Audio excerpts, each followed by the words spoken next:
Ting tong adalah.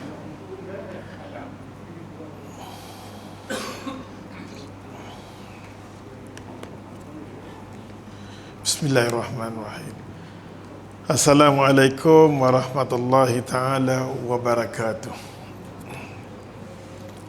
Alhamdulillah, thumma alhamdulillah, ma taufiqi wal intisami illa billah, alaihi tawakkaltu wa ilaihi unib, hasbi Allah wa ni'mal wakil, Rabbana afri' alaina sabran wa sabit aqdamana wansurna ala qamil kafirin. Qala Allah Ta'ala fil Qur'an al-Karim, Rabbi shrah li sadri wa yassir li amri wa ahlul 'uqdatam bi lisani yafqahu qawli. Allahumma amin. Alhamdulillah.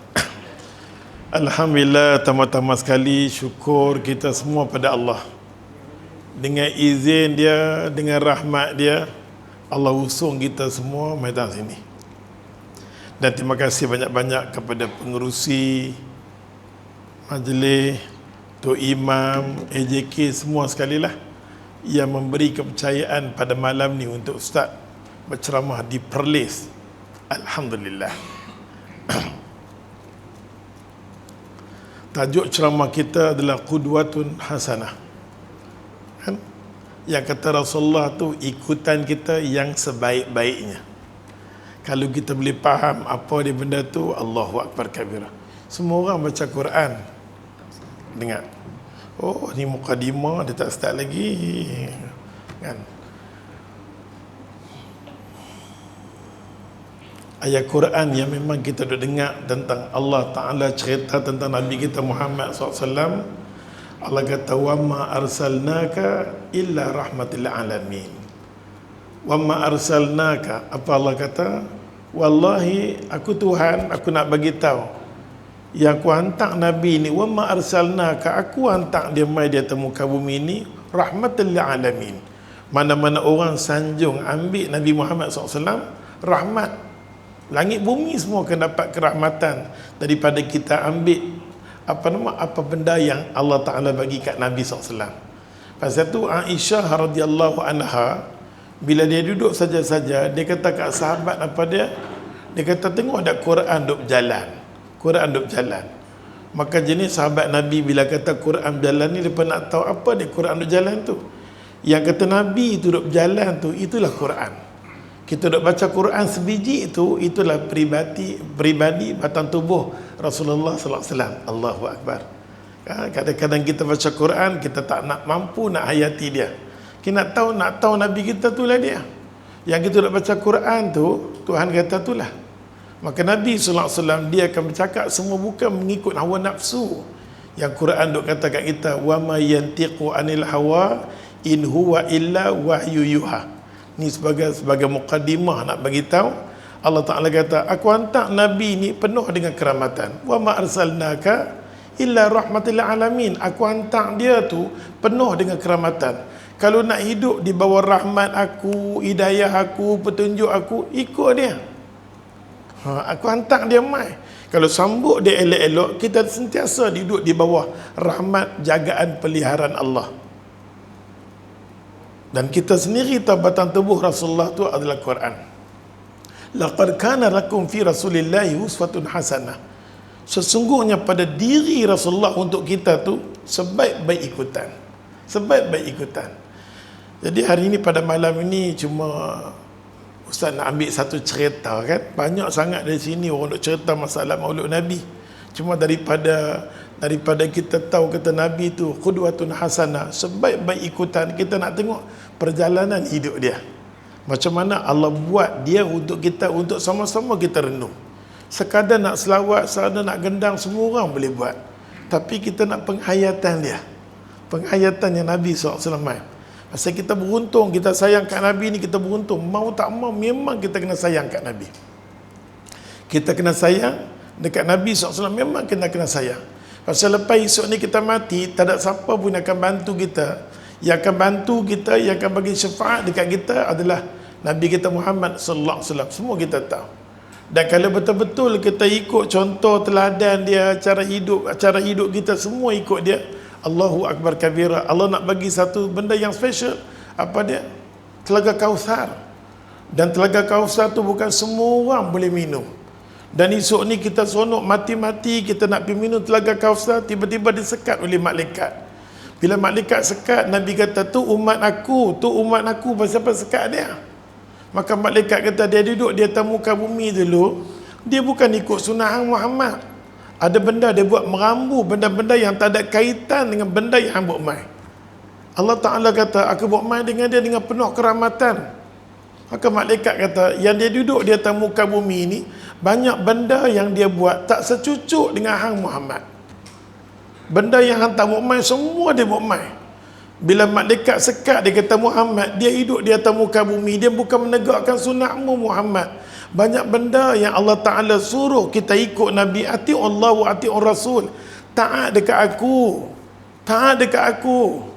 dan taat juga pada Nabi Muhammad SAW, ikut.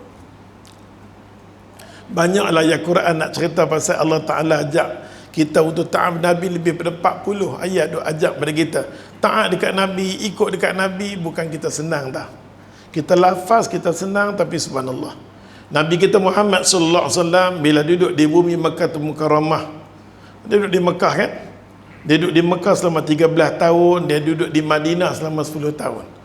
Dia duduk di Mekah tu, Nabi Allah tak ajar kita manhaj. Dia kata cara hidup Nabi duduk di Mekah ni, akidah dengan akhlak dia cantik.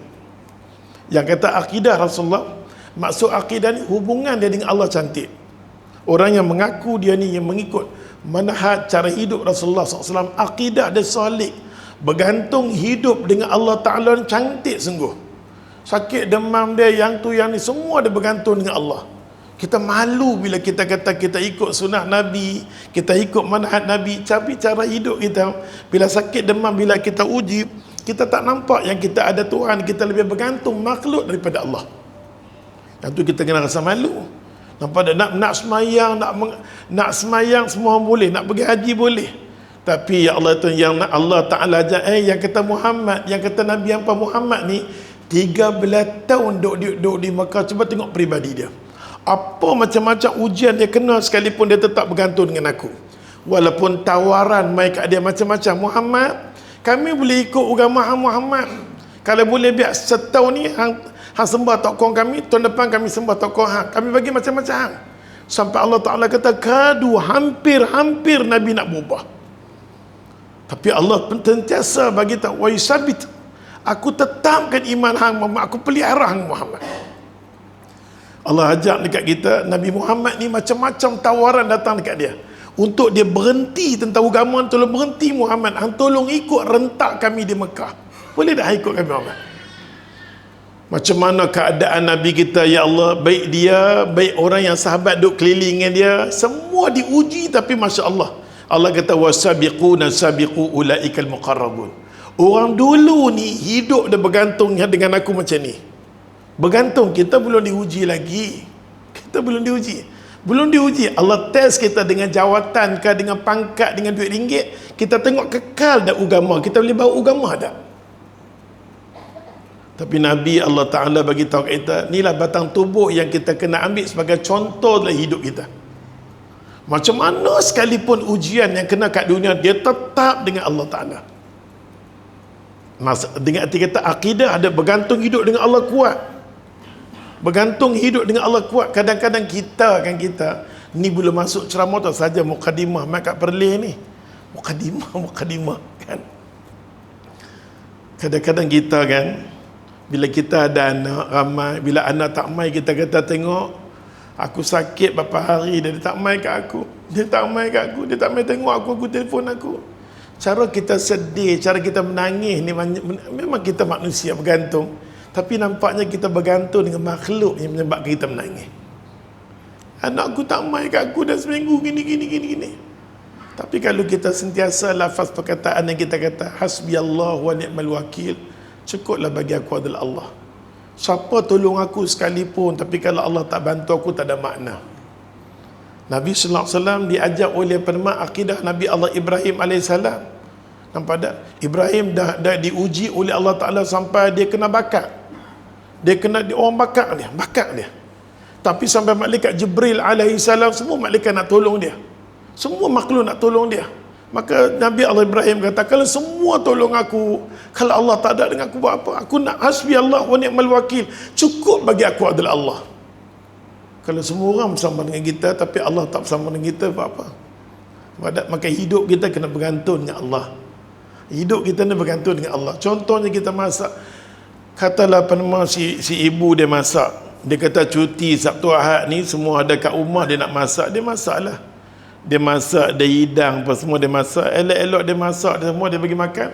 Dia kata selalunya tak sempat anak nak makan, suami nak makan, dia pun hidang. Bila hidang masing-masing bakal ambil makan, akhirnya suami kata, you setiap hari you duk beli, hari ni you masak tapi you masak tak berapa sedap lah. Lepas tu anak pula kata, mak tak biasa masak, bila mak masak tak sempat beli, sudahlah. Sedangkan kita pagi-pagi lagi, ya Allah, semalam lagi buat prepare nak masak, dah buat kari pap lah, yang tu yang ni lah, kita buat, kita seronok nak bagi makan suami dan anak-anak kita. Tapi Allah takdir, ya Allah, mulut lidah yang datang daripada suami kata, you tak pandai masak. Anak pula kata, mami jangan duk masak lah. Kita terasa sedih sangat-sangat. Tapi kalau kita bergantung dengan hidup dengan Allah Ta'ala, kita kata, ya Allah, tugas aku masak untuk suami aku, anak-anak aku. Bila orang kata sikit dekat kita tak terasa sangat. Pasal kita masak, kita buat tu kerana Allah Ta'ala. Bila banyak bergantung dengan Allah Ta'ala, bila apa-apa kena ujian, kita tak rasa macam kata, tak rasa fed up. Kita tak rasa sangat. Bila ujian yang main kat diri kita, kita tak rasa sangat. Kita tahu semua yang Allah tentukan untuk aku itu qada dan qadar yang Allah kena tentu. Aku kena redha dengan dia. Aku kena redha, ya Allah, dengan apa-apa benda yang telah ditentu oleh kita. Yang itulah Nabi ajak, ya Allah. Allah Ta'ala kata, cuba tengok Nabi yang duduk di Mekah 13 tahun, akidah dan akhlak dia cantik. Bu'istu liutammima makarimal akhlak. Allah hantar aku nak bagi sempurna, bagi akhlak yang cantik elok.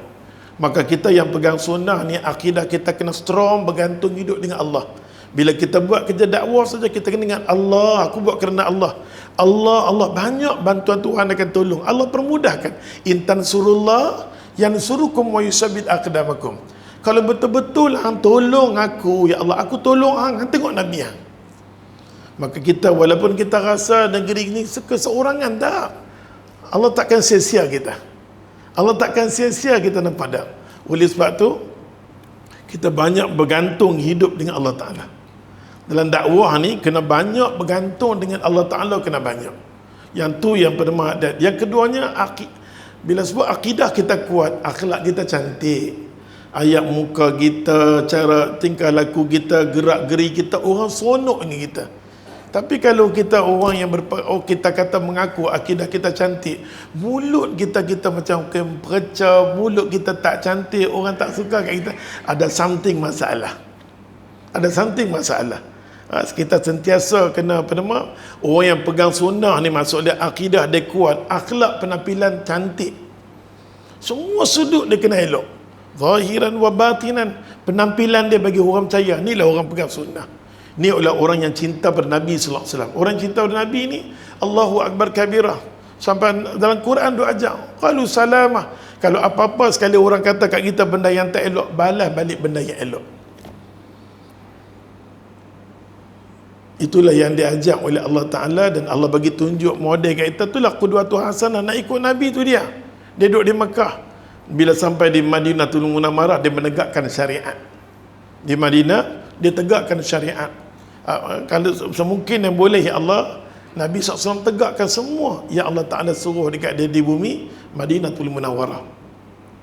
Maka Nabi kita Muhammad SAW ni adalah sebaik-baik Nabi dan sebaik-baik ikutan kita. Kita dengar satu hadis Nabi SAW.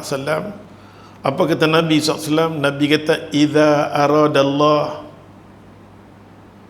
ni Nabi nak beritahu, idza aradallahu bi'abdi khairan, idza aradallah, apabila Allah Ta'ala berkehendak, Allah Ta'ala mau kita, idza aradallah, kalau aku ingin, kalau aku nak, apa Allah kata, bi'abdi, hamba aku ni, kalau Allah ingin dekat hamba dia khairan, Allah ingin dekat hamba dia nak bagi baik, ista'malahu, aku akan bagi peluang untuk dia beramal dengan sunnah-sunnah aku. Idza aradallah bi'abdi khairan, kalau aku mau, kalau aku teringin hamba ni, nak hamba aku ni, aku sayang dekat dia, aku nak bagi kebaikan dekat dia, ista'malahu, aku akan bagi peluang untuk dia beramal dengan sunnah-sunnah. Kita kena tanya kat diri kita, kalau Allah sayang kita, Allah suka kita, Allah akan bagi peluang untuk kita beramal dengan sunnah-sunnah Nabi. Faqalu, sahabat Nabi tanya kat Nabi, wa kaifa yasta'miluhu ya Rasulullah, macam mana cara dia nak beramal, macam mana cara yang katakan dia nak beramal tu? Qala, Nabi kata, yuwafiqu bil amali salih qabla mautihi. Maka Nabi SAW kata, Allah akan bagi peluang dekat dia beramal dengan amalan yang soleh sebelum mati dia. Sebelum mati dia, kita nak tahu kata Allah sayang kat kita, Allah suka kat kita, Allah nak bagi lunggukan kebaikan kat kita, Allah akan bagi kita peluang untuk beramal dengan amalan yang soleh sebelum mati kita. Sebelum mati kita. Pasal tu Imam Qurtubi kata apa dalam kitab dia, Imam Qurtubi kata, nak tahu kata orang tu baik tak baik sebelum dia mati, setahun sebelum dia mati tu, sebelum dia mati setahun tu, nampak perubahan yang banyak sangat kat diri dia. Dia dah tinggal dia benda tak elok, mulut lidah dia, tingkah laku dia, sikap sabar dia. Sebelum nak mati nampak perjalanan hidup dia elok. Itulah tanda hamba Allah yang soleh, yang Allah kata inilah hamba aku yang aku suka. Kita semua kena usaha ke arah tu. Tu Nabi duk bagi tahu kita, man yuridullah bi khairin yufaqihu fid din. Mana-mana orang kalau Allah sayang, Allah suka kat dia, Allah nak bagi agama kat dia. Allah nak bagi agama kat kita. Nampak tak? Setiap hari Allah Tuhan kita kena usaha dapatkan ilmu. Setiap hari. Macam masjid ni setiap hari buat kuliah. Wih dahsyat hangpa ni. Kalau sahabat Nabi pun tak buat setiap hari. Tapi hangpa ni setiap hari. Maka pastikan setiap hari Allah Ta'ala mau daripada mulut Nabi-Nabi dia. Allah tak teringin nak dengar apa pun. Yang jenis daripada mulut yang keluar daripada Nabi baik, Rasul dia baik, Allah nak dengar satu je. Rabbi zidni ilman. Rabbi zidni ilman. Ya Allah ya Tuhan, tambahkan aku ilmu ya Allah, bagi aku ilmu ya Allah. Setiap hari kita ikhtiar usaha cari ilmu. Dengan ilmu tu baru kita boleh kenal macam mana nak sembah Allah, macam mana nak ikut Nabi, macam mana nak follow Islam ni. Susah kita ya Allah, susah hidup kita kalau kita malas cari ilmu. Macam mana nak kena Tuhan, macam mana nak kena sunnah Nabi, susah. Nampak tak? Kita tak boleh jadi orang yang ikut-ikutan. Imam Ghazali kata orang yang paling bahaya sekali dalam hidup dia, dia banyak beribadat, ibadat ni rajin tapi tak mau tak mau cari ilmu ni kurang sangat. Tak bersungguh-sungguh cari ilmu. Bila tak sungguh-sungguh cari ilmu, Imam Ghazali kata, aku bimbang, aku takut orang ni akan jadi musuh kepada Allah Ta'ala. Bila ilmu tak ada, semayang mengaji ada, bila ajak dia untuk kembali kepada syariat Allah Ta'ala, dia nanti macam-macam nanti. Macam-macam pada. Mau tak mau ya Allah, kita jadikan masjid ni tempat kita tumpang cari ilmu. Minta dekat Allah Ta'ala. Bila duk main sepanjang perjalanan kita main dan balik ni, kita tanda tangan mengadu ke Allah, ya Allah ya Tuhan, aku hambamu ya Allah, kalau kau tak tolong aku, tak bantu aku, siapa lagi akan tolong bantu aku? Ya tolong ya Allah, tolong ya Allah, jangan hidupkan aku dalam keadaan nak kata semayang tak ke mana, Quran tak mana, banyak amal ibadat aku tak settle ni. Macam mana keadaan aku lepas mati esok ni? Kita kena bimbang tu, termasuk ustaz, semua kita kena bimbang. Kita kena bimbang diri kita, nampak tak? Kita kena ada sikit kebimbangan. Kalau kita mati, nak kata semayang pun tak ke mana, Quran kita pun tak ke mana. Hebat macam mana cakap sunnah tapi Quran tak pernah pegang. Tak cantik. Tak cantik hidup kita. Hidup kita ni lah orang yang cari ilmu dalam masa sama, dia ikhtiar nak beramal, nak bagi cantik hidup dia, rumah tangga dia. Sebagai contoh kedua, Nabi sendiri dia praktik untuk diri dan keluarga kita, keluarga dia. Cuba tengok diri Nabi sallallahu alaihi wasallam nah. Nabi sallallahu alaihi wasallam, ya Allah, kita tahu daripada kecil lagi yang kata Aminah mak dia mengandung dia. Manusia, cuba tengok mak Nabi SAW Aminah bila mengandung dia. Bila mengandung dia, bapa dia tak ada. Kebanyakannya imam-imam yang kita nak mengaji ni, Imam Syafi'i, Imam mazhab ni kita tengok kebanyakannya bapa depa mati tapi mak mengandung depa. Mak mengandung depa. Mak yang kuat, subhanallah. Aminah, ya Allah Tuhan, bila mengandung Nabi SAW, semua kita tahu bapa dia mati dah. Tak nampak bapa pun. Tapi mak ni bila lahirkan anak, ya Allah Tuhan, memang tabiat orang Arab. Dia duduk di kawasan kota bandar. Bila beranak saja Nabi, memang ke Nabi ni kena hantar di kawasan perkampungan. Hantar perkampungan. Oleh sebab tu bila Nabi SAW lahir saja, Aminah dapat tengok saja anak dia.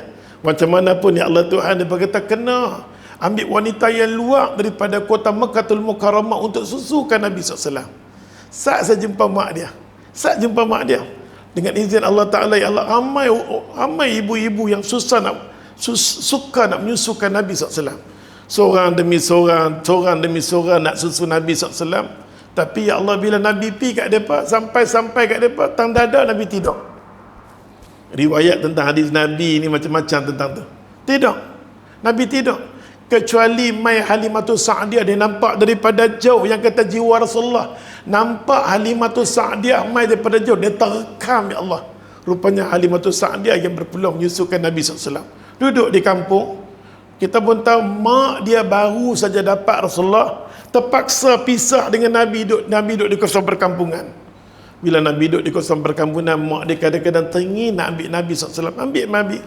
Dia kata, aku nak ambil saat Rasulullah SAW untuk nak pergi ke bumi Syam. Nabi SAW diusung oleh mak dia sendiri masuk di bumi Syam.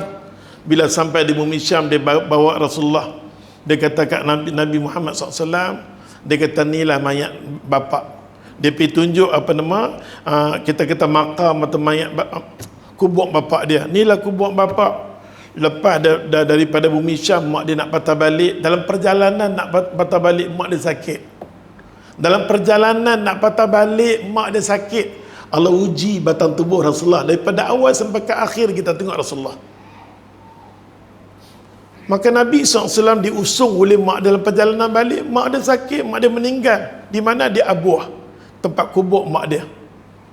Mak dia meninggal.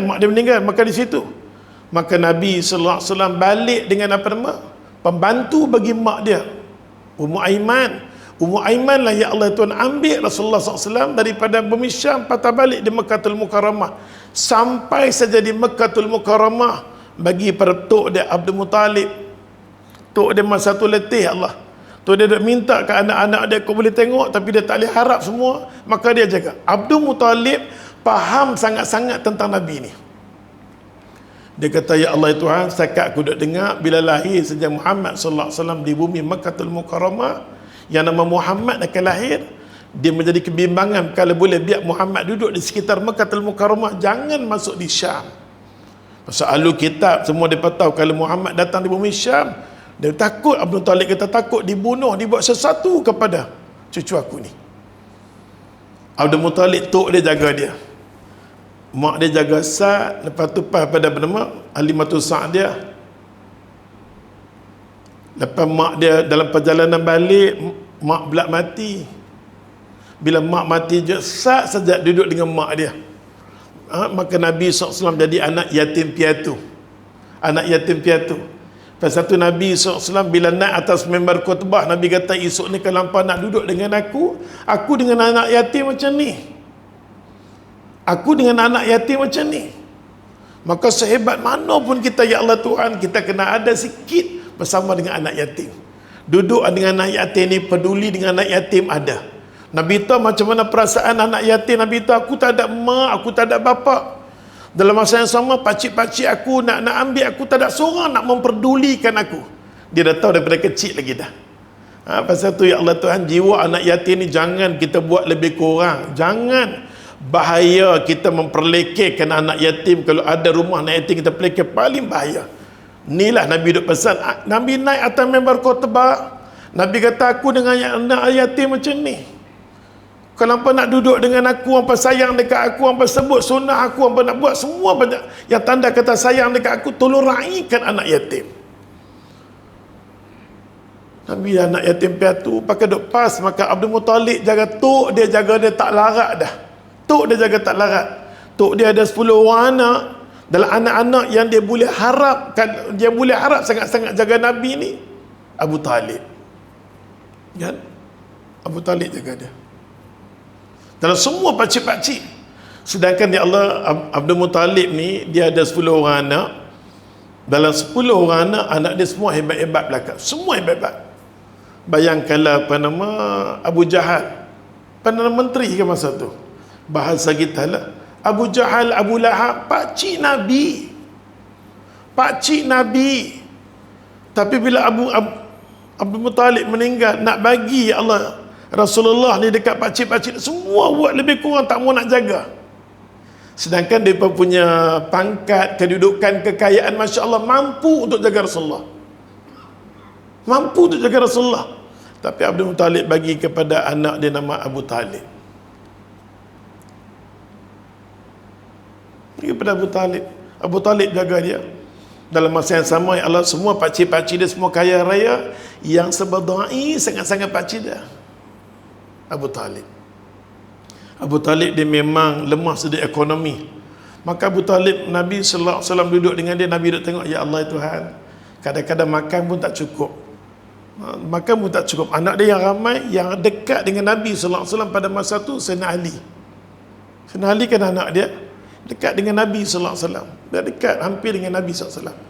Dia tengok bila makanan kurang, dia bawa usung makan Nabi sallallahu alaihi wasallam. Dan kadang-kadang Nabi bila makan sekalipun, Nabi tinggal sikit nak bagi pada pakcik dia.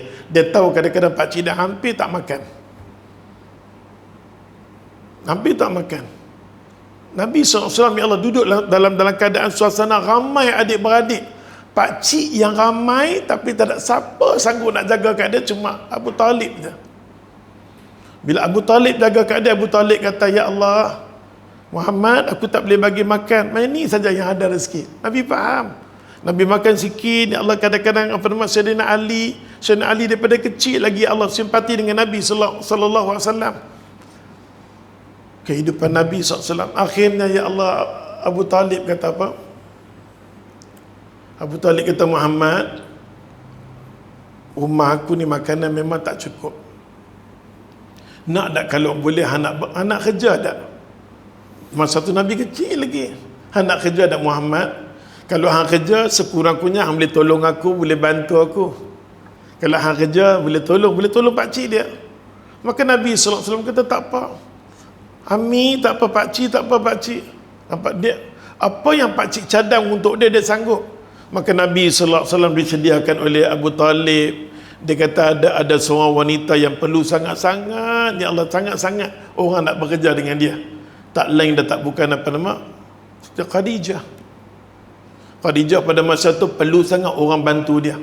Maka Abu Talib pergi bincang dengan Khadijah, aku ada nak menakan aku, mungkin aku bawa mai ke hang untuk bekerja. Khadijah pun sudi, ya Allah. Maka Nabi sallallahu alaihi wasallam bersedia untuk bekerja dengan Khadijah. Bawa usung lah, ya Allah, Nabi SAW di rumah Khadijah. Pada masa tu yang urus Khadijah kata kat Maisarah, tolong tengok Muhammad. Dia masa tu tak pandang sangat, Nabi SAW baru dah pandang baju. Tapi Khadijah dah mula dengar cerita dah. Ada pemuda macam ni nama dia Muhammad. Dia dah dengar dah. Dia nak tengok sangat-sangat apa. Akhirnya Allah takdirkan Maisarah ambil Nabi SAW, dah start bekerja dah.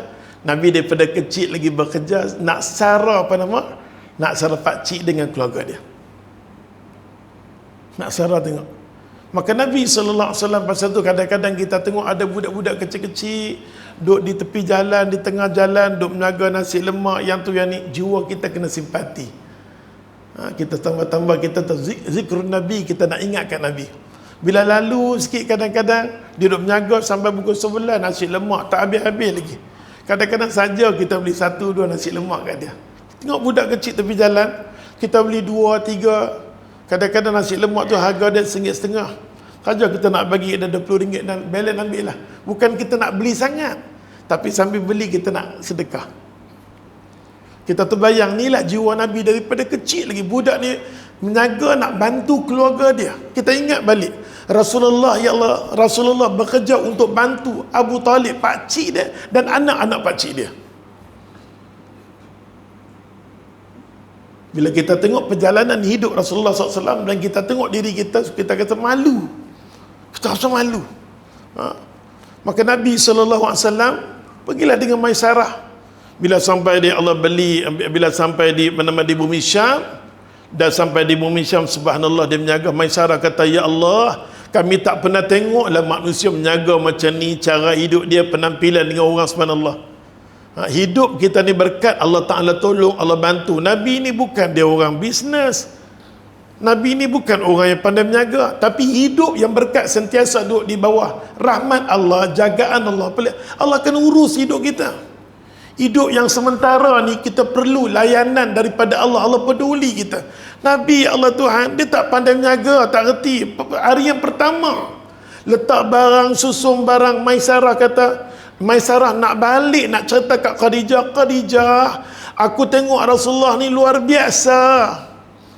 Orang tertarik dengan dia, cara dia menjaga. Betul kita kata, Ustaz, dia tu Rasulullah. Betul dia Rasulullah. Tapi Allah buat dia qudwatun hasanah. Sebaik-baik teladan yang kena tengok contoh dia. Kita kena cari orang yang bekerja dengan kita, Allah, yang hidup dia ada keberkatan. Bukan segala-gala kemahiran dia ada, tapi hidup tak keberkat, tak ke mana pun. Tak ke mana pun. Allah jadikan sirah Rasulullah untuk kita ambil. Khadijah ambil orang macam ni. Khadijah kata, ya Allah, perniagaan aku, bisnes aku berjalan Masya Allah. Maisarah kata, subhanallah Khadijah, aku tak pernah tengok lagi dia macam ni. Cara dia susun barang. Maisarah kata tak sabar nak balik, nak cerita dekat Khadijah. Akhirnya, ya Allah Tuhan, semua orang pakat balik. Nabi kata, aku nak balik kemudian. Akhirnya Maisarah kata, tak nak balik ke Muhammad, tak nak balik lagi. Maka Nabi kata, benarkanlah aku balik lewat sikit, pasal alang-alang aku dah mai dekat Syam ni, aku nak balik, aku lalu, aku nak ziarah kubur mak aku dekat Abuah, atau aku nak ziarah dulu. Hang baliklah dulu. Maisarah memang tak sabar nak balik, nak cerita dekat Khadijah. Hang dapat pekerja yang cemerlang gemilang sampai tak terbilang-bilang, bagus sangat. Maka dengan izin Allah Ta'ala, ya Allah Tuhan, Maisarah pun balik dan cerita kat Khadijah. Khadijah tak sabar nak tunggu dah. Tak sabar nak tunggu dah. Dengan izin Allah Ta'ala, ya Allah, Nabi dapat ziarah mak dia. Nabi pun balik. Bila Nabi balik, Allah Tuhan, Maisarah kata, dia datang. Dia sampai dah. Akhirnya Khadijah kata, dah sampai dah. Khadijah dia sampai dah. Maka Khadijah kata, sampai dah. Rasulullah yang kata, Muhammad dah sampai dah. Muhammad dah sampai dah. Khadijah tak sabar nak tengok Muhammad sallallahu alaihi wasallam. Allah bagi fitrah di antara laki-laki dan perempuan. Perempuan suka laki-laki, laki suka. Itu fitrah manusia yang Allah bagi. Okey. Bila sampai Nabi sallallahu alaihi wasallam, Nabi duk cakap. Nabi tak tahu apa langsung. Dia balik-balik, dia kata, ni barang yang dah habis, ni duit dia, yang tu dia susun. Dia bercakap dengan Khadijah. Khadijah duk tengok dia. Maka Nabi pun terlintas, aku duk cakap banyak ni, sepatah pun tak ditegur, tak dicakap oleh Khadijah. Pasal Khadijah duk tengok dia.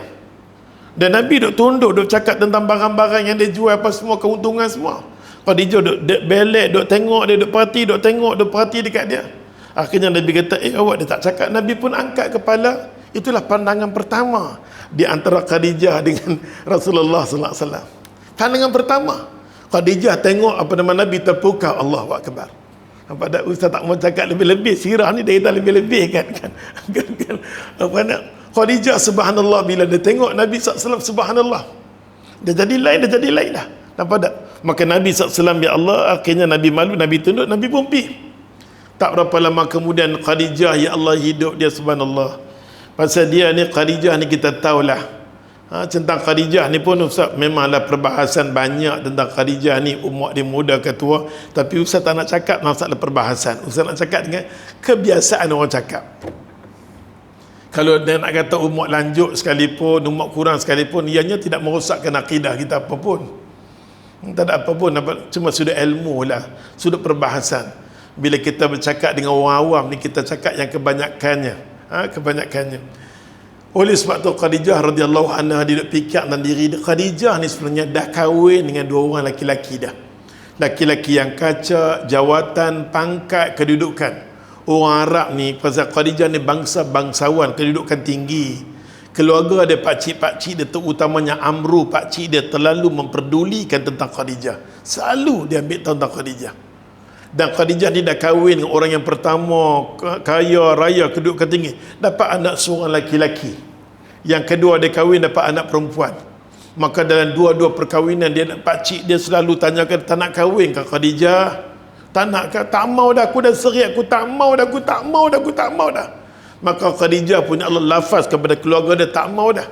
Walaupun orang datang, ya Allah nak masuk minta Khadijah, kata aku tak mau masuk minta, aku tak mau, aku tak mau. Khadijah tolak, ya Allah. Khadijah tolak. Tapi dia fikir balik. Aku dah kata kat pakcik aku tak mau, tapi dia duduk terlintah. Dia duduk tak senang. Dia nak cerita balik kat pakcik dia apa pendapat dia dengan dia tengok Muhammad. Dia jadi kedudukan Khadijah jadi tak tentu hala.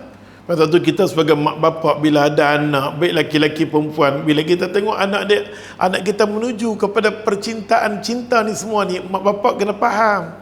Tak boleh main kita kata ke anak kita, dah katai dah tu. Mak oi, jangan kata macam tu, mak oi. Itu kita pernah lalui, nampak tak? Jangan mulut lidah kata kat mak kita, gatai ni, anak perempuan ni. Jangan mak oi, tambah-tambah kita ni orang yang dah mengaji, terdedah, ya Allah Tuhan. Perasaan tu dia mai. Maka kita, ya Allah, layan anak dengan elok. Orang tengah bercinta ni, kalau kita silap, kita buat sesuatu, dia sanggup buat apa pun kerana cinta. Jangan kita kehilangan mak. Hari ni kita tengok ustaz duduk di Kuala Lumpur pun, kadang-kadang mak bapak tu tegah, nampak tak? Kadang-kadang itulah, orang di sana tak tahu orang di sini. Tempat ustaz boleh katakan pagi pukul 5 dah dengar ada baby menangis. Dia usung anak dia tu, dia usung anak dia nak hantar pergi tempat orang jaga anak dia. Pagi-pagi dia keluar dah. Mak bapak pagi-pagi dah terbang dah hantar anak. Balik nanti dekat maghrib balik. Kalau balik pun dia pun tak masak, tepi jalan dia boleh asyik bungkus ke apakah, makan ramai-ramai dengan anak dia. Lepas tu dapur orang KL ni kebanyakannya bersih, tak masak apa pun. Tak masak. Balik sehingga beli apa-apa makan. Dapur sentiasa bersih. Nampak tak? Dia nanti bawa balik anak dia, nanti ada transit. Anak dia kalau habis mengaji, nanti ada tempat singgah dia. Balik mak bapak ambil anak dia. Bila balik ambil anak dia, ya Allah Tuhan, balik dah petang, makan-makan dekat maghrib, makan-makan. Lepas tu mak dia, anak tu kadang-kadang nak omel, mak, jangan, aku tak larang ni. Dia masa tu lah nak jumpa dengan mak dia, nampak dah maghrib. Anak nanti homoy kan, mama, aku kan dia nak dah. Yang si mak ni, yang si bapak pula kata, aku letih, duduk letih. Anak pun rasa, ya Allah, pergi masuk bilik. Masuklah depan bilik, dah pukul 8, 9, macam tu lah terina tidur ambil anak.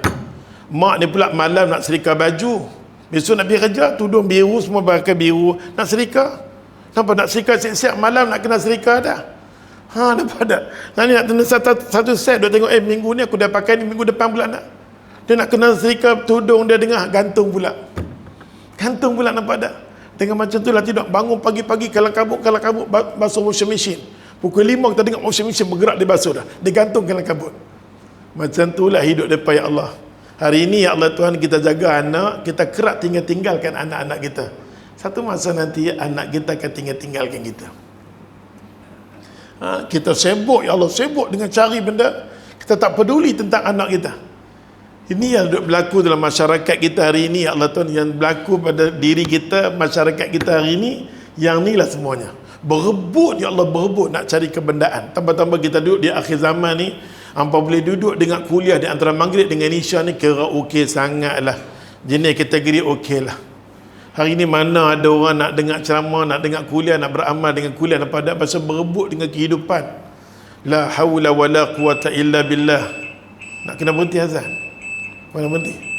Jangan ke mana, masih lagi rancangan yang sama selepas azan nanti. Kena langsung kan.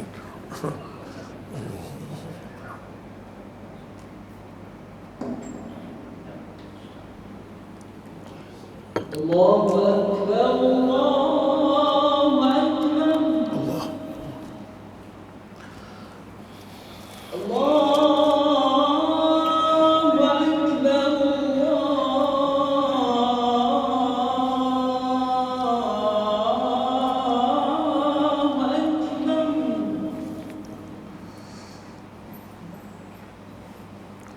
Asyhadu an la ilaha illallah.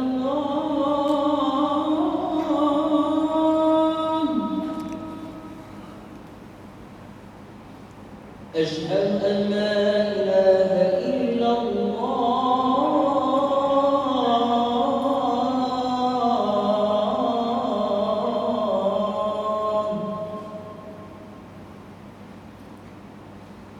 أشهد أن محمدا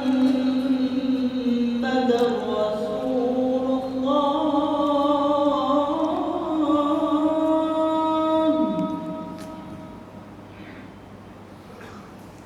أشهد أن محمدا رسول الله.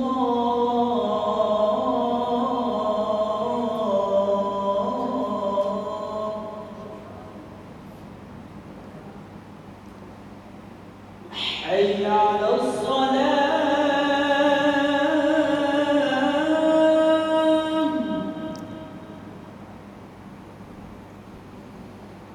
حي على الصلاة.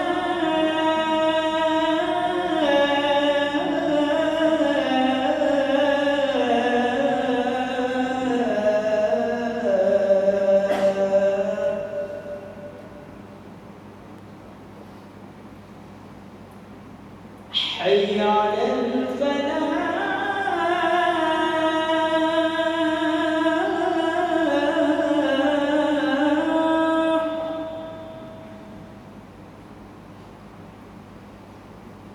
حي على الفلاح.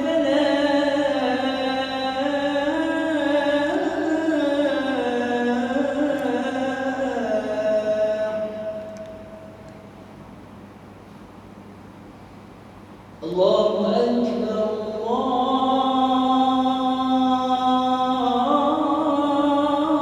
الله أكبر. لا إله إلا الله.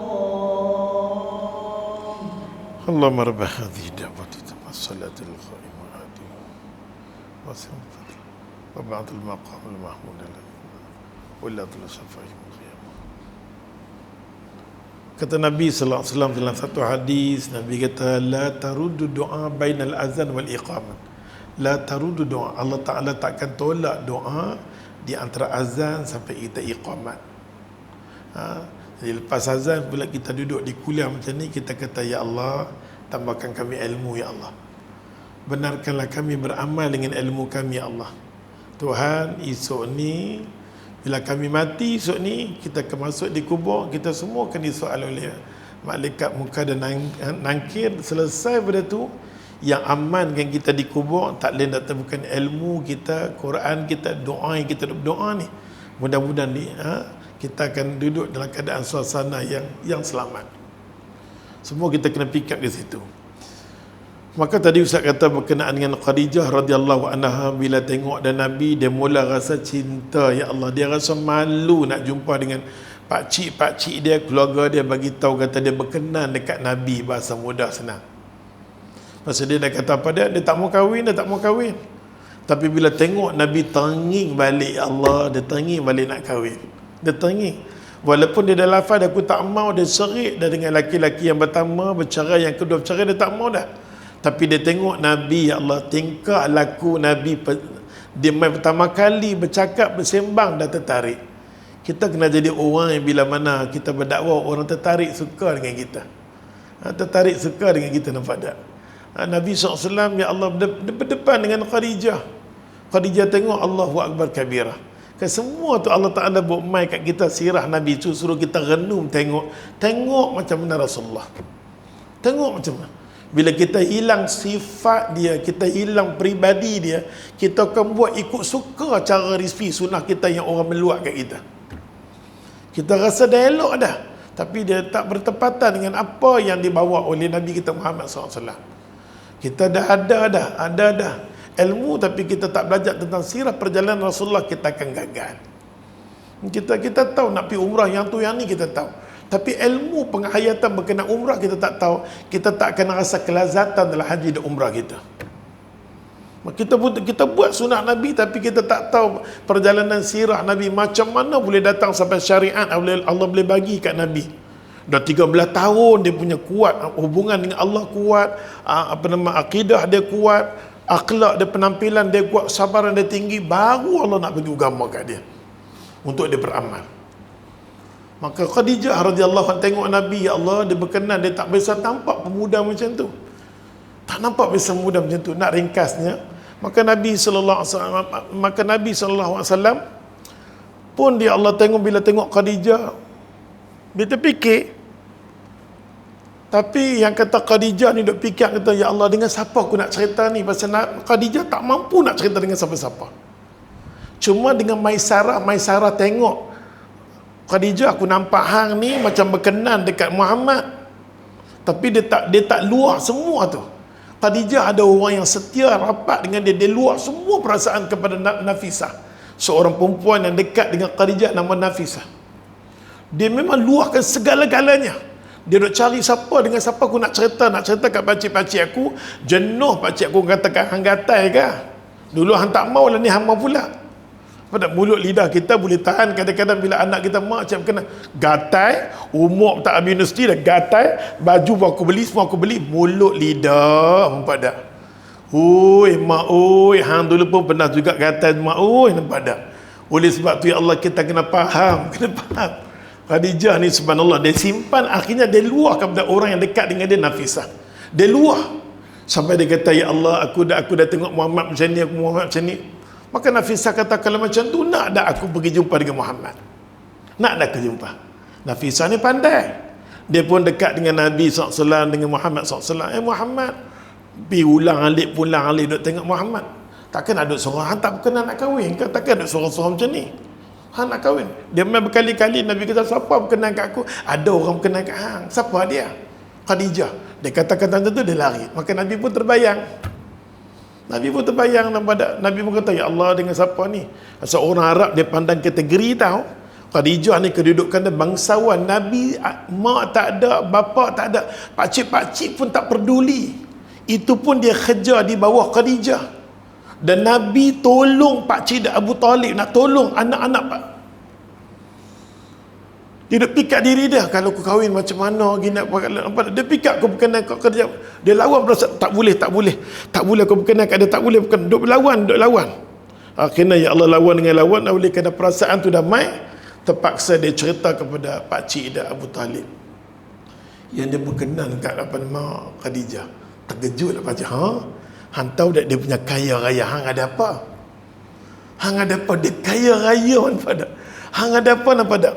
Macam itulah dengan seorang perempuan yang kaya, ya Allah Tuhan, nama dia apa nama? Zainab. Zainab ni kaya, ya Allah Tuhan, kaya sangat-sangat. Maka Zainab, ya Allah Tuhan, dia tengah nak kahwin. Maka Nabi SAW bagi dia kahwin dengan siapa dia? Abdullah bin Mas'ud. Wanita kaya kahwin dengan Abdullah bin Mas'ud. Abdullah bin Mas'ud ni Allah bagi kelebihan dekat dia, dan semua sahabat 30 juzuk dia boleh faham. Yang Ibnu Katsir tu datang berdua sahabat, Abdullah bin Mas'ud, Abdullah bin Abbas. Kaya dia dengan Quran, ya Allah Tuhan, tapi duit ringgit apa pun tak ada. Dia kahwin dengan Quran, tapi Zainab sanggup kerana di dada dia ada Quran. Perempuan yang bijak, perempuan yang solehah. Dia fikir, siapa nak jaga aku? Dia pilih ya Allah, jantan yang boleh jaga aku. Dia pilih orang yang ada agama boleh jaga aku. Maka Khadijah radhiyallahu anha terpaksa luah perasaan dia kat pakcik dia, nama dia Amru. Pakcik dia pun kata, kalau hang kenal betul-betul, hang kenal tu, aku kenal sangat. Yang Nabi pula pun, ya Allah Tuhan, bersedia apa nama? Abu Talib dengan Hamzah, kedua-dua wakil bagi pihak Nabi mai. Maka pakcik apa nama Khadijah radhiyallahu anha kata, tak apalah kalau berkenan, aku nikahkan Khadijah apa nama, nak menakan aku dengan Rasulullah SAW. Berlakulah pernikahan cara bahasa ringkasnya. Menikahlah ya Allah Nabi SAW dengan apa nama, dengan Khadijah. Kali ikut sirah mengatakan umur Khadijah kecil terbesar, itu bukan persoalan. Ustaz tak nak soal tu. Ada sirah mengatakan sirah dalam rumah tangga. Khadijah berfikir, Khadijah kata, ya Allah, aku nak kahwin dengan Rasulullah, sedangkan umur aku sebaya dengan mak dia. Apa fikiran tu dia macam-macam dia. Oleh sebab tu Khadijah radhiyallahu anha bila kahwin dengan Nabi SAW, kalau ikut sirah, Nabi rasa tenang, gembira, seronok yang luar biasa. jejak tangga, tengok saja Khadijah berumah tangga dengan Khadijah. Allah rabut semua ya Allah kesedihan yang selama ni ada kat diri Nabi. Yang mana mak dia yang duduk dengan mak dia sekejap, dengan duduk dengan orang ni sekejap, orang ni balik ke sini ke hulu ke hilir, duduk dengan Khadijah. Allah bagi ya Allah diri Nabi subhanallah. Bermulalah Nabi pun berumah tangga dengan Khadijah. Dia rasa kenikmatan yang tak terhingga Khadijah bagi kat dia. Pasal tu dengan Khadijah lah Allah dalam semua isteri Allah bagi zuriat dengan Khadijah radhiyallahu anha. Memang anak kan, dengan Nabi ada dengan Maryam Qibti seorang Ibrahim. Tapi dengan Khadijah Nabi bagi apa? Abu Qasim, Abdullah, Zainab, Ruqayyah, Ummi Kalsum, dengan apa? Dengan Fatimah. Allah bagi zuriat Nabi dari Khadijah radhiyallahu anha. Tapi Allah Subhanahu wa taala test ya Allah. Allah test Nabi ni bila dia dapat anak yang pertama Al-Qasim, pasal tu orang panggil Abu Qasim. Dekat Nabi panggil Abu Qasim sempurna dengan anak dia. Dia dah baru dapat anak laki-laki ya Allah, dengan seronok Allah bagi duk seronok. Dalam keadaan susuan ya Allah. Tak sampai 2 tahun Allah ambil Al-Qasim. Macam tu juga dengan Abdullah. Kecil lagi dua-dua anak laki-laki dia meninggal. Tapi Allah bagi anak perempuan dia hidup lama. Sampai hampir 30 tahun, 33 tahun hidup dengan dia. Anak perempuan Allah bagi bersama. Pasal tu Allah Ta'ala nak bagi kita renung. Tengok bila kita ada anak saja, kita kena lebih kasih sayang pada anak perempuan. Kena lebih sayang pada anak perempuan. Pasal anak perempuan bila dia kahwin, geran tanah bertukar nama, tak boleh nak masuk campur dah. Tak boleh mana kita kahwinkan anak kita, tak boleh sangat-sangat nak masuk campur. Bayangkan Khadijah, bayangkan Rasulullah bila kahwinkan anak dia Fatimah. Dia tengi kadang-kadang terlintas ialah anak dia paling lama duduk dengan dia Fatimah. Sampai Nabi mati pun Fatimah masih ada. Kan? Fatimah ya Allah Tuhan, pengorbanan dia cukup dahsyat. Maka kadang-kadang Nabi Allah terlintas, aku teringin nak pergi tengok ya Allah Fatimah, teringin nak tengok dia Allah. Tapi lalu nampak Fatimah, rumah Fatimah, lalu nampak tak. Dia nak pergi terus tak boleh, dia kena minta izin kan senali. Tengok adab Rasulullah nak pergi rumah ya Allah, kena minta izin dengan menantu dia. Kita kalau pergi Allah terus, anak aku. Betul nak hang nampak tak? Betul nak hang. Itulah kita kadang-kadang ya Allah boleh sirah ni diajak kita. Adab Rasulullah SAW. Adab Rasulullah. Sampai Nabi pergi jumpa dengan Ali. Wahai Ali, aku rindu kat anakku, nak tengok anakku, boleh tak? Minta izin dekat Ali untuk dia pergi rumah, pergi tengok Fatimah. Ya Allah, ya Tuhan, ya Allah. Inilah batang tubuh Rasulullah SAW. Beradab, adab yang tinggi sangat-sangat.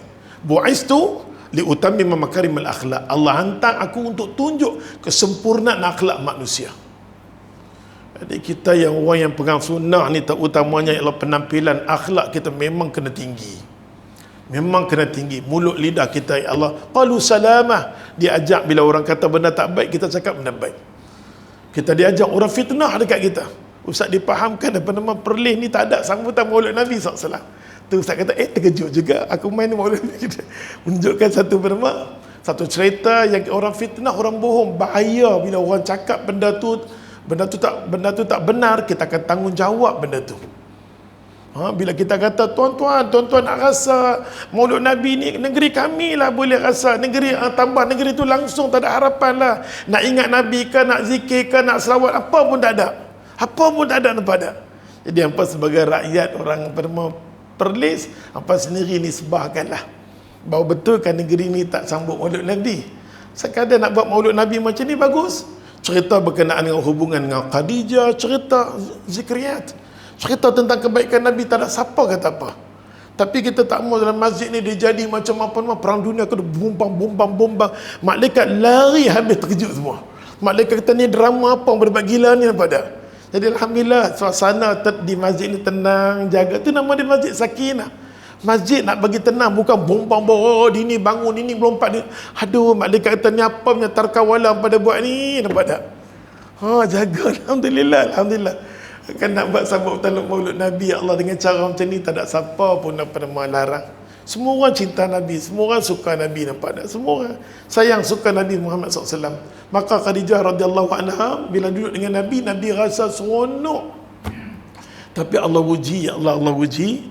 Tengok anak dia, terutamanya Zainab, itu anak dia yang pertama kan, anak perempuan dia pertama Zainab. Nabi sayang kat Zainab sangat-sangat. Pasal apa? Bila dia kahwin Zainab, mak dia ambil gelangnya, kata Khadijah ni ambil gelang bagi dekat Fatimah. Pasal tu setiap kali mak tu dah meninggal, Nabi duk tengok Fatimah duk pakai gelang tu, duk teringat dekat mak Khadijah radhiyallahu anha. Allahu akbar kabirah. Meninggal Zainab, semua orang tahu. Tengah Nabi duk mesyuarat, sahabat kata, ya Rasulullah, Zainab sakit ni. Nabi teruskan mesyuarat.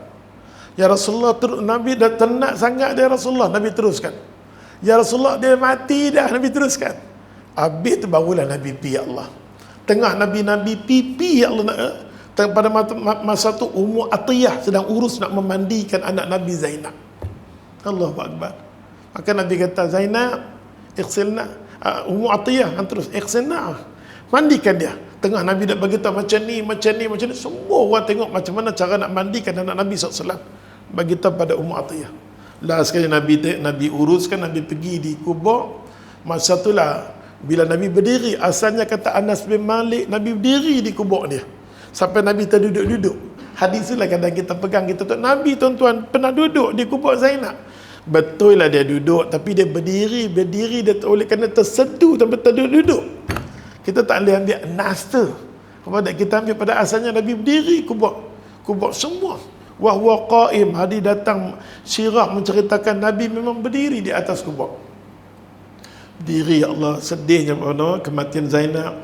Macam tu dengan Ruqayyah, dengan Ummi Kalsum terpaksa bercerai pasal kedua-dua ni berkahwin dengan apa? Dengan sepupu dia, dengan anak Abu Lahab. Kedua-dua ni, oh ya Allah, isteri Abu Lahab kata, aku tak mau tengok selagi mana keturunan Rasulullah ada kat sini. Masa tu Nabi, ya Allah, Tuhan Allah bagi peluang macam mana dia nak berhadapan dengan anak-anak perempuan dia. Anak-anak perempuan yang ni macam ni, yang ni macam tu. Masa tu Allah bagi panjang hidup Nabi bersama dengan anak perempuan dia. Macam mana nak handle anak perempuan dia. La haula wala quwata illa billah. Sayangnya Nabi tak ada anak dia. Subhanallah, dua-dua anak dia Allah uji. Dua-dua, ya Allah. Akhirnya nisbahkan semua anak dia meninggal. Tapi Nabi SAW lepas pada tu, lepas pada Nabi meninggal, diikuti oleh Fatimah. Ada mengatakan 3 bulan, 8 bulan tu. Yang paling penting, lepas Nabi mati, diikuti oleh Fatimah.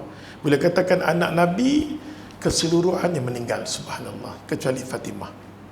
Allah uji dengan, Allah test diri Nabi sallallahu alaihi wasallam.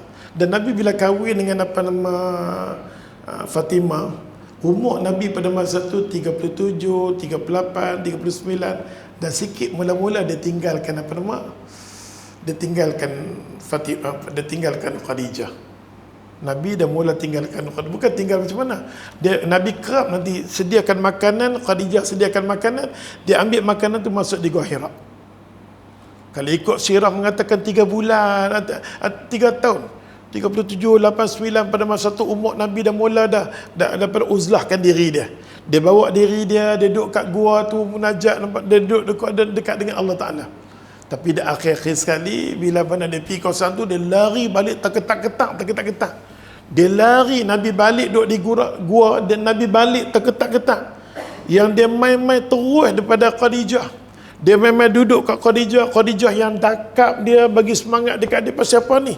Khadijah heran, Nabi balik dalam keadaan ketak, badan Nabi sejuk macam nak demam. Dia peluk Nabi, selimut kat Nabi.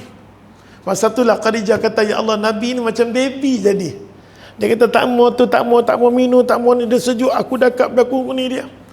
Rasa dia rasa, ya Allah, ni lah pertama kali aku nampak Nabi ni macam baby. Macam kita kadang-kadang balik sejuk nampak dia. Maka Nabi duduk di dada Khadijah radhiyallahu anha. Sampailah Khadijah biar dia nampak ketak macam ni. Khadijah biar sampai Khadijah letak Nabi SAW. Maka Khadijah pagi-pagi keluar. Khadijah keluar daripada rumah, pergi jumpa dengan Waraqah bin Naufal, sepupu dia kan, Waraqah bin Naufal. Pasal Ahlul Kitab yang pertama masuk syurga ialah Waraqah bin Naufal. Pergi jumpa dengan Waraqah bin Naufal. Dia tanya, ya Allah Tuhan, Aku tengok apa nama dia ni pelik lah, balik ke tak pasal apa jadi macam tu. Kalau boleh hang panggil dia mai. Kalau boleh panggil dia mai. Maka dia Khadijah balik-balik tengok Nabi duk tidur lagi, tak bangun-bangun, dia tunggu sampai Nabi bangun. Maka dia pun ajak Nabi sallallahu alaihi wasallam untuk pergi berjumpa dengan Waraqah bin Naufal. Bila sampai di rumah Waraqah bin Naufal, tanya kat dia, "Apa yang hang dengar hang duk di gua tu?" Nabi kata, "Aku dengar daripada atas. Aku dengar daripada atas. Wahai Muhammad, wahai Muhammad, hai Muhammad, aku dengar seruan tu." Maka Waraqah bin Naufal tanya, "Hang dengar di kiri kanan depan belakang?" Ada. Maka Waraqah bin Naufal kata, "Kalau dengar daripada kiri kanan depan belakang tu syaitan yang janji dengan Allah nak rasuk manusia dia melalui kiri kanan depan belakang, itu syaitan. Kalau daripada atas dan bawah itu malaikah. Itu malaikat. Yang panggil hang tu malaikat." Maka Waraqah bin Naufal kata pada Khadijah, mulai saat ni hang kena bersedia yang suami hang ni adalah Rasulullah, dialah Muhammad. Dia akan pegang risalah agama. Pada saat ni lah, bila dia pegang risalah agama, dia akan ditentang, orang benci dia, orang kata kat dia, ujian, dugaan hang akan alami. Khadijah dah bersedia sangat-sangat. Kalau itulah yang Allah bagi pada Rasulullah, risalah, akulah orang pertama sekali akan bantu Rasulullah SAW. Pasal tu Nabi kata tidak ada mana-mana isteri, mana-mana orang perempuan yang bersikap macam Khadijah mempertahankan aku. Tengok orang mengaku siapa dia, mana betulkah dia Nabi dan Khadijah memang penampilan, dialah Nabi, dialah Rasul. Maka Nabi SAW, ya Allah, bermulanya ujian daripada Allah, tak ada start dah. Apabila mai umur 40, maka Allah bagi dia sebagai Rasulullah, Allah lantik dia Mustafa sallallahu alaihi wasallam. Allah lantik dia sebagai Rasulullah sallallahu alaihi wasallam. Pada masa tu Khadijah dah bersedia dia Allah. Bukan kita tak tahu, bila Nabi dah terima risalah, dah start pegang agama, mulalah orang Mekah dah tak suka dekat dia. Pasal tu bila kita pegang agama ni, lagi kuat kita pegang, lagi kuat kita nak sunnah, lagi kuat akan ditekan, ujian akan datang. Itu dah jadi sunatullah dah. Kita terasa macam mana bila kita nak buat benda sunnah, kita nak cakap benda sunnah, orang cakap sebaliknya. Kita kata macam ni, dia kata macam ni. Fakta kita cakap macam ni, dia kata macam ni. Dah berlaku sama Nabi dah. Nabi kata aku kata macam ni, dia buat macam ni. Macam-macam tawaran yang datang dekat Nabi, macam-macam nak bagi Muhammad. Kalau hang boleh diam dengan agama ni, ataupun hang boleh berhenti agama ni, macam-macam kau nak bagi. Ataupun macam ni, hang ikut kami dulu setahun, kami ikut hang pula setahun. Hang sembah Tuhan kami tu ni. Macam-macam jawatan yang diberi oleh Nabi, puak-puak Quraisy, adik-beradik dia pada masa tu. Nabi diuji, siapa-siapa yang ikut Nabi semua kena, termasuk Khadijah. 3 tahun yang terakhir Khadijah dah tak ada apa-apa dah. Jangan siapa-siapa menjaga dengan tangan, siapa-siapa pulau, ya Allah. Depa pulau betul-betul Khadijah, sampai Khadijah boleh katakan lumpuh perniagaan Khadijah. Itu dia. Allah dah bagi tahu, dah nampak dah, orang yang pegang sunnah Nabi, orang yang betul-betul cinta Nabi akan diuji oleh Allah Ta'ala. Allah pasti akan uji dia. Allah pasti akan uji dia. Maka Nabi SAW, kita tengok startlah ujian Nabi. Ujian Nabi, Allah Tuhan bila dia nak bergerak saja di Mekkatul Mukarramah, semua kita tahu Nabi boleh bergerak di Mekkatul Mukarramah dengan pertolongan datang berpakcik dia kan, Abu Talib. Bila Abu Talib dah meninggal, maka semua pakcik-pakcik dia kata, Muhammad, hang nak pergi mana? Dulu ada Abu Talib, hang boleh bergerak. Lah ni nak pergi mana? Hang nak pergi mana Muhammad? Dia halau Nabi SAW. Bila halau Nabi, Nabi kata tak apalah, Allah Ta'ala suruh kau pergi di Taif. Allah Ta'ala suruh kau pergi Taif. Nabi seronok. Pandangan Nabi ni, Allah seronoknya nak pergi di Taif pasal agama sana, agama Samawiyah. Senang. Bila kita ajak didik mereka, senang boleh masuk. Sebaliknya, apa yang Nabi rasa sebaliknya? Sampai di Taif, bukan kita tak tahu, baling batu, luka batang tubuh Rasulullah. Batang tubuh Rasulullah luka sampai Jibril kata, aku nak terbalikkan bumi itu. Makhluk yang lain semua minta. Sampai Abu Bakar, Omar tengok, ya Allah, nak ambil pelepatan sidai, ya Allah. Kita tahu pipi Nabi berluka berdarah. Abdullah bin Mas'ud kata apa? Aku tengok dah berlaku pendarahan di muka Nabi, pipi, gigi Nabi, lutut Nabi. Allahu Akbar. Sahabat Nabi tak tahan tengok, tak tahan. Sampai nak ambil pelepatan nak sidai. Nak sidai, Nabi angkat tangan, ya Allah Tuhan. Nabi angkat tangan menyebabkan sahabat Nabi semua terkejut. Nabi angkat tangan sebab sahabat Nabi nak bertindak, nak pukul orang, pukul dia, pukul Nabi SAW, baling batu kat Nabi. Apa Nabi kata? Allahumma firli walahum fa innahum la ya'lamun. Allahumma firli, ya Allah Tuhan, ampunlah dosaku, ampun dosaku, ampunkan dosa orang yang baling batu kat aku. Mereka tak tahu aku, ya Allah, mereka tak kenal aku. Kadang-kadang orang maki hamun kat kita, dia tak tahu kita apa cak. Dia tak tahu. Kadang-kadang dia maki, dia hamun setelah dia kenal kita. Kata, ya Allah, aku minta ampun, ya Allah, aku dah kata kat ustaz tu, rupanya dia dah ajak betul, ya Allah, dah ajak sunnah, aku dah kata dia dah ajak jalan sesat, ya Allah. Nabi minta, Allahumma firli walahum fa innahum la ya'lamun. Ampun dosaku, ampun dosa orang yang baling batu kat aku, ya Allah. Tersengap mai Abu Bakar kata, ya Rasulullah, jenis sabab apa ni hang ya Rasulullah? Orang dia buat macam ni tak ada hang ya Rasulullah. Dia berdarah seluruh anggota hang. Hang boleh sabab apa ya Rasulullah? Abu Bakar jarang sebut dengan Nabi macam tu. Tapi dia terkejut, dia nak bela Nabi. Dia nak bela Nabi. Maka Nabi kata kat Abu Bakar, adabani Rabbi fa ahsana ta'dibi. Adabani Rabbi. Adabani Rabbi. Aku dididik, diajar oleh Allah Ta'ala macam tu, wahai Abu Bakar. Aku disuruh oleh Allah Ta'ala buat macam tu.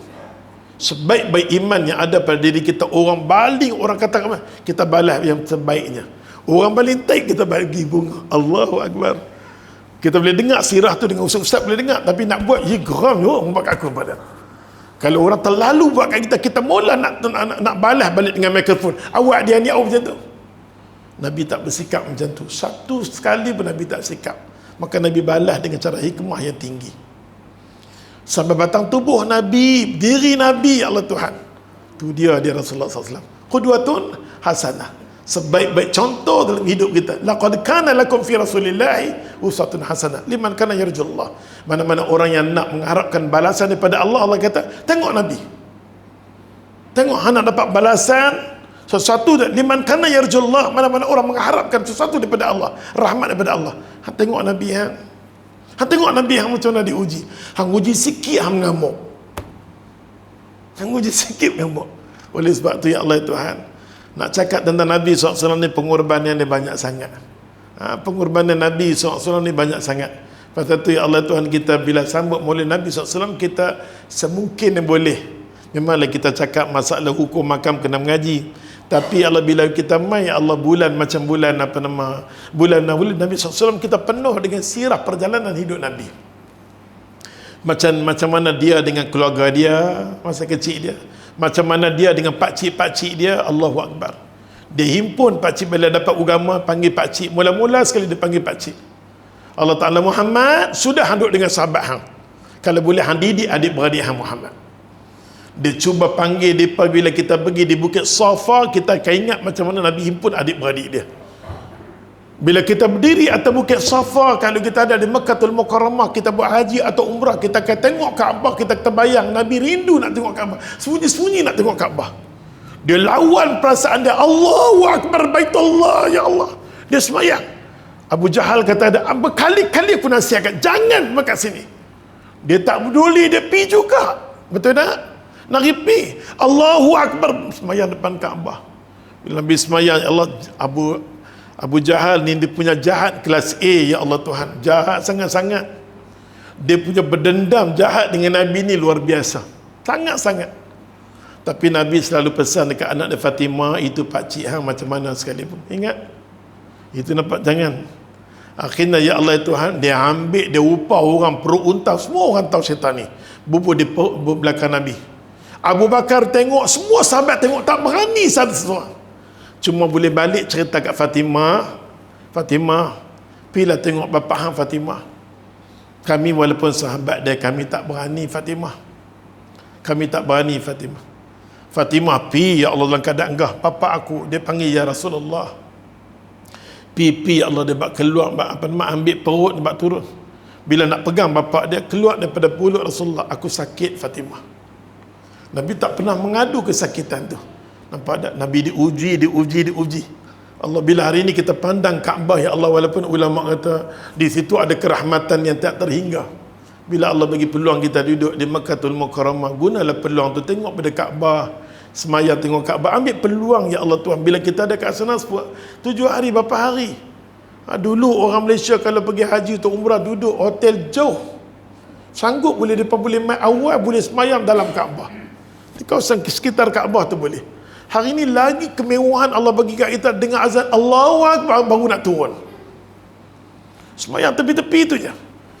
Lagi kelebihan Allah bagi kat kita, subhanallah. Dan ni pula penyakit dosa-dosa pergi umrah, dosa-dosa pergi umrah, banyak benda lah kita nak buat. Walaupun berkali-kali duk pergi, ambil duit tu bagi pada orang lain lagi bagus, bantu, nampak tak?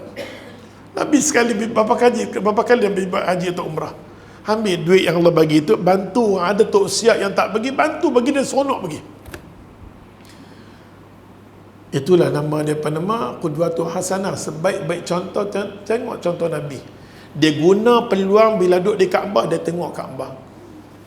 Kita boleh mengaji banyak, tapi kita kata malu dengan kita pergi sampai ke Baitullah. Kita tahu pahala 100,000, dosa pun 100,000. Orang ke tengok penampilan kita masuk di Facebook, kita makan, kita lepas kita makan, kita tinggal makanan yang berbaki, yang tu yang ni, kita tak rasa salah. Sedangkan Anas bin Malik radhiyallahu anhu, Anas bin Malik radhiyallahu anhu, dia tertunggu, dia bernama khadam Nabi yang pertama. Khadam Nabi yang pertama. Bagi sahabat Nabi berebut nak tolong Nabi, sampai Abu Bakar mai kata, Anas, hang jadi khadam Nabi, hang selalu tolong bantu Nabi, mangkuk pinggan semua tolong. Kali ni boleh tak bila Nabi duduk aku nak tuang ayat kat Nabi? Nabi Malik dia buat bodoh nampak tak? Bila Nabi sallallahu alaihi wasallam duduk, Nabi duduk, Abu Bakar pergi di dapur, cuba nak tengok mana mangkuk ke gelas kan nak letak kat aku, nak bergayak kat Nabi. Dia keluar daripada kawasan tu, dia tengok Anas bin Malik dalam baju dia semua, dia bubuh siap-siap. Dia bubuh kat baju dia, keluar gelas tu, dia letak gelas tu, dia tuang ayat. Maka Abu Bakar kata, Anas, bagilah peluang kat aku. Anas bin Malik kata, inilah peluang yang aku ada. Kalau yang ni pun ambil, apa lagi aku nak buat khidmat dekat Nabi SAW. Allahu Akbar. Tengok sikap sahabat. Sampai Anas bin Malik setiap kali Nabi makan, dia tunggu kalau ada sikit sisa-sisa Nabi ku nak tinggal bagi dia. Maka dia tanya kat Nabi, ya Rasulullah, pasal selalu makan tak tinggal? Nabi kata ke Anas, nak ada Allah Ta'ala bagi rezeki dekat aku, Allah bagi rezeki kat aku, tapi aku tinggal sakit baki tu, aku tinggal. Nak ada aku jadi hamba Allah yang derhaka kepada Allah. Hamba yang derhaka pada Allah, adalah rezeki Tuhan bagi, ada benda kita buang. Nak tak aku jadi macam tu, wahai Anas? Subhanallah. Nabi nasihat Anas bin Malik. Tengok cara macam mana Abu Bakar makan, kita tengok macam mana Umar diambil dengan tangan-tangan, tak mau ada sakit baki. Benda-benda macam tu semua diajak Nabi, ajak sahabat dia. Nabi ajak sahabat dia, didik sahabat dia. Jadi kita kena rasa malu bila kita pergi di restoran yang besar-besar, orang nak tengok kita masuk dalam Facebook, masuk di hotel besar-besar, duduk makan, tiba-tiba kita tinggal semua tu dengan ayam, dengan daging. Kita rasa fitnah akan datang. Sebab tu elak diri kita daripada kerap kali masuk dalam Facebook ni semua ni, berbahaya. Fitnah akan datang kat diri kita. Walaupun kita, orang nampak kita hebat, orang tengok di mana sunnah yang kamu praktik, di mana perjuangan Nabi yang kamu hidupkan. Nampak tak? Kita nak kalau boleh setiap kali sambung mulut Nabi, termasuk diri ustaz dengan kita semua, kita cuba praktik apa benda yang Nabi tarbiyah sahabat dia sampai boleh melahirkan sahabat dia. Allah kata wasabiquna sabiqu ulaikal muqarrabun. Ni semua orang-orang yang hebat. Tuhan kata tu orang yang hebat dididik oleh Rasulullah. Tengok peribadi depa. Tengok macam mana Abu Hurairah radhiyallahu anhu, tengok sahabat-sahabat Nabi sebenarnya depa kenal agama macam mana hidup depa. Abu Hurairah radhiyallahu anhu, mak bapak jawatan tinggi, bukan lekeh-lekeh, tapi dia jadi ashabi sufah. Semua kita tahu. Mak bapak dia bukan calang-calang lekeh, tapi tumahan yang datang daripada Syiah. Ustaz duduk di bumi Syiah. Syiah cerita riwayat tentang dia ni macam-macam. Sa'labah lah, pakcik dia lah, macam ni lah, ahlu neraka lah. Tapi kita kata dia ahlu syurga, Sa'labah. Nampak tak? Tu semua kita kena jaga, kita tengok. Bila mereka kenal Nabi, ya Allah Tuhan, kita malu. Sampai Abu Hurairah radhiyallahu keluar daripada rumah saja, Nabi keluar daripada rumah, dia tengok. Tak pernah diminta kat Nabi, ya Rasulullah, boleh bagi kat aku sikit je roti, aku sakit sangat-sangat perut aku ni. Sikit aku nak makan daripada tak sakit. Tengah duk sakit perut, aku minta sikit je. Nabi terkejut, dia minta sikit saja roti, kalau boleh aku nak koyak sikit, aku nak makan. Macam tu kedudukan Abu Hurairah radhiyallahu anhu. Walaupun kita tahu dia pernah, bila kita sebut hadis, kita akan terbayang sahabat Nabi nama Abu Hurairah. Tapi kita tak tengok macam mana perjuangan dia, ya Allah, nak duduk dengan kuliah Nabi. Abu Hurairah radhiyallahu, kita tengok macam mana Imam Bukhari. Perjuangan Imam Bukhari, zaman Imam Bukhari orang makin hamun dekat dia. Sampai orang kata, di mana ada makam, di mana ada kubur ni, bakulak kami nak cincang dia. Pasal tu orang tak tahu di mana kubur Bukhari. Orang nak cari Imam Bukhari. Macam-macam orang kata kat Imam Bukhari. Termasuk Al-Hafiz Ibnu Hajar Asqalani, orang yang mempertahankan Imam Bukhari. Seluruh Mesir kata, ni sesat. Siapa berani kata kepada Ibnu Hajar Asqalani sesat hari ini? Dulu di Mesir, seluruh berpakat mengatakan, ni bawa ajar sesat. Allahu Akbar kabir. Ni semua orang-orang yang cuba nak hidup sunnah Nabi, nak bawa dalam masyarakat, nak bagi tahu inilah Nabi, inilah sunnah Nabi. Macam mana kehidupan mereka, ya Allah Tuhan. Jadi kita kalau bersedia betul-betul, ya Allah, nak angkat Rasulullah untuk nak praktik sunnah-sunnah Nabi, kita pasti akan diuji. Kita pasti akan diuji. Dah sirah hidup dah cerita kat kita dah. Termasuk ulama-ulama hadis, kita tahu macam mana penampilan masyarakat terhadap ulama-ulama hadis. Jadi kita tak rasa pelik bila mana hari ini alhamdulillah orang boleh buat ceramah lagi, kita boleh bagi ni semua. Ni satu kenikmatan luar biasa, kita boleh cakap tentang sunnah Nabi, orang merai kita. Zaman dulu nak cakap Allahu Akbar, tuduhan demi tuduhan. Kita tengok, kita baca kitab Ibnu Katsir kan, dia khutbah pun tak pernah, kuliah pun tak pernah, subhanallah.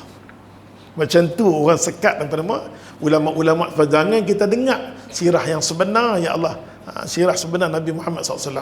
Mudah-mudahan dengan kuliah yang sebaringkas, Ustaz mula-mula main kat Ambon ni takutlah main tempat ulama kan. Main tempat sebab orang sunnah ni. Alhamdulillah, terima kasih banyak-banyak untuk pengurusi dia, AJK dia semua sekali yang memberi kepercayaan pada Ustaz pada malam ini untuk datang di negeri apa, dan Ustaz boleh terkejut boleh buat sambut Maulid Nabi SAW. Ustaz memang tahu di sini memang sambut, semua orang sambut Maulid Nabi. Mustahil ada negeri yang tolak Maulid Nabi ni, mustahil. Orang boleh tolak Maulid Nabi ni memang mustahil. Mana boleh kita tak cinta kat Nabi? Mana boleh kita tak cinta kat Nabi SAW? Sampai ulama kata apa? Wa azwajuhu ummahatuhum. Isteri-isteri Nabi itu sendiri ibu-ibu kepada kita. Wa azwajuhum, isteri-isteri Nabi itu, isteri Nabi itu, dia sebagai apa? Ibu kepada kita. Sudah tentu Rasulullah bapa pada kita. Bila kita ada keluarga, bila kita ada mak bapak, kita raih mak bapak kita, mempertahankan mak bapak kita, sayang mak bapak kita, kita tak nak bagi pelikih mak bapak kita. Sudah tentu, ya Allah Tuhan, Rasulullah sebagai bapak kita, isteri-isteri sebagai mak kita, sudah tentu kita akan pertahankan mak bapak kita. Kita sayang, kita kasih. Yang lahir pula itu adalah bapak kita. Sudah tentu bila lahir bapak kita, kita raih, kita sayang. Nampak tak? Mustahil kita tak sayang kat Nabi kita, mustahil. Semua orang sayang kat Nabi SAW. Cuma kita buat cara yang ditunjuk oleh Nabi SAW. Macam mana sahabat dia, macam-macam orang soleh macam mana beramal, kita cuba beramal. Kita tak nak buat cara-cara yang merepek, yang kita tak tahu sendiri dia keturunan Nabi ke tak keturunan Nabi. Orang Malaysia ni mudah. Abu Lahab pun keturunan Nabi, Abu Jahal pun keturunan Nabi. Itu lagi dekat lagi daripada lagi dekat dengan Nabi SAW. Maka kita, ya Allah, kita berpegang bagi orang-orang yang yang nak hidupkan sunnah Nabi, kita kata ahlan wa sahlan, ahlan wa sahlan. Jadi pada malam ini kalau ada salah dan silap pada diri Ustaz, cerita dan sebagainya, Ustaz mohon ampun dan maaf. Dan sekali lagi Ustaz ucapkan terima kasih banyak-banyak. Kalau ada salah silap, maafkan Ustaz. Assalamualaikum warahmatullahi taala wabarakatuh.